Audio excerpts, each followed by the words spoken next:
देखिए, जिस तरीके से मैंने हमेशा इस बात को कहा है कि अगर कोई भी ऐसी घटना घटती है, भले वो किसी भी राज्य में हो, किसी भी सरकार के तहत, इस तरीके की घृणित घटनाओं को कतई किसी भी सभ्य समाज में स्वीकार्यता नहीं दी जा सकती और जो भी दोषी हो उसके ऊपर कड़ी से कड़ी कार्रवाई होनी चाहिए। अफसोस मुझे तब होता है जब ऐसे विषयों का भी राजनीतिकीकरण कर दिया जाता है। जिस तरीके से बंगाल में हिंसा चरम सीमा पर है, एक तो ऐसी शर्मनाक निंदनीय घटना वहां पर घटी, उसके बाद जिस तरीके से वहां पर आज की तारीख में एक आगजनी जैसा माहौल बनाया जा रहा है और मुझे नहीं पता कि इसके पीछे कौन है। कल जिस तरीके से घटना स्थल पर देर रात हजारों की संख्या में असामाजिक तत्व गए, उन्होंने तोड़फोड़ की, क्या ये किसी साजिश के तहत था? किसी एविडेंस को मिटाने के लिए था? किसी को बचाने के लिए था? किसी को फंसाने के लिए था? ये तमाम बातें जांच का विषय हैं। पर जब वहां की सरकार इसके ऊपर आंख मूंद कर बैठती है, चिंता वहां से शुरू होती है। और ये वही सरकार है जो देश में कहीं पर भी कोई ऐसी घटना होती है तो सबसे ज्यादा आवाज बुलंद करने वाले ये लोग होते हैं।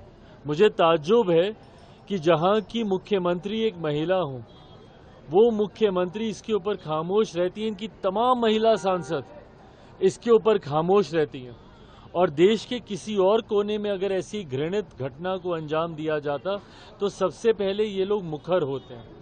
ऐसे में दूसरे का जुर्म होता है और जब वही छींटे आपके ऊपर आते हैं तो आप उसको छुपाने का आप काम करते हैं। जब ये दोहरी रणनीति चलती है, ऐतराज इस बात से होता है।